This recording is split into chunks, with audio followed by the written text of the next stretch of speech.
kind of clash horns every now and then. You can see the 1 cent marking at the moment. So somewhere here are spots, I think. They haven't found anything coming out of the blocks yet from Triple M side, which is a good sign. That hopefully means that he's still coming through the block. And like I said, there's 2 different groups of impalas within that area. Now, the problem with that is that it makes leopards stop. And, oh, here, there's a leopard right here. There's a leopard right here in the longest grass that is so difficult to see. I'll actually stop here. That's ridiculous. If you can see him, I'll be impressed, but he's... I can't even see him on the monitor. So Morgan's battling to see him on the monitor. Hold on. Let me reposition. I'll show you where he is. That's classic. You see what I was saying about sneaky? This is as sneaky as it gets. I'm going to try and... It's also not Tingana. Looks like Cara that's lying next to us. You see her right here. Yep. You got her this time, Morgan? Got her. Oh, well done. I could see her before, it's not on the monitor. So Morgan could see her in real life, but not on the monitor. But this is not the same leopard track that we were following. This is a different leopard, and is trying to keep itself as low profile as possible because of these 2 rutting impalas that are moving around. Amazing camouflage, though. I mean, like I say, we were busy watching these impalas, had absolutely no idea that there's a leopard right here. If it wasn't for the fact that she popped up her head, I honestly would not have seen her. There's very little way that we would have picked up this cat. What are you doing out in the open, though? This is not a place for a leopard to be hunting. She's watching these 2 male impalas and hoping that she can get a little bit closer. So what I'm going to do is I'm actually going to loop... What happened, girl? Did you get a fright?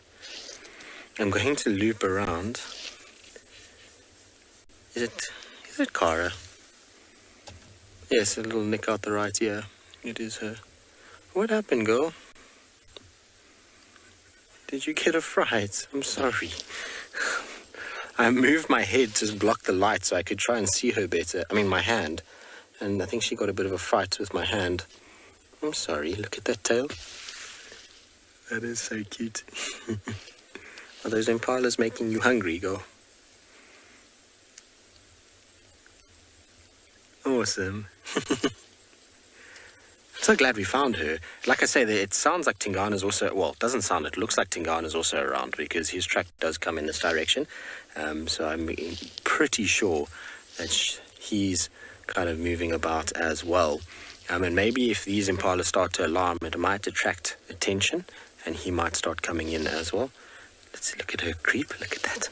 Now, I'm not going to move at all. She's trying to work her way closer towards these impalas and I don't want to disturb that. Stuck in bed it is, isn't it, how she blends in. It's amazing how well camouflaged this cat is. She is as camouflaged as anyone could imagine. And like when she stands like that, she's quite visible. You see her and you're like, oh, there's a leopard there. It's so easy.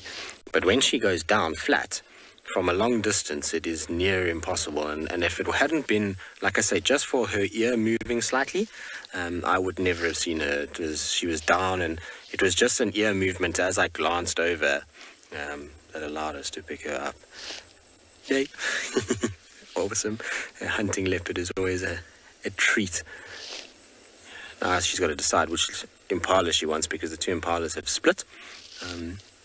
And there's now one going one way and another one coming our way. So she's got to work out which one is going to be better for her to be able to hunt. You see, sometimes when you go out without a plan and you just let the road take you where you need to go, good things happen. And our leopard feeling was spot on when we parked here. Wasn't it, Morgan? Mm-hmm. Oh, yeah. Nice to see Cara, though. Obviously, she's spending a lot more time on Juma than we realized. I saw where Shadulu crossed out last night. She went kind of straight westwards. Back into Arathusa. But Cara is spending a lot of time here, and I had to have a little chuckle last night because I spoke to one of the guides and he was like, no, you know, we never see Shadulu. We always seeing Cara, and, you know, Cara's on our side. And I was like, that's very strange because, you know, we've been seeing Cara quite regularly on our side. And they keep saying that the tracks are crossing into our side are for Shadulu, but we keep finding Cara.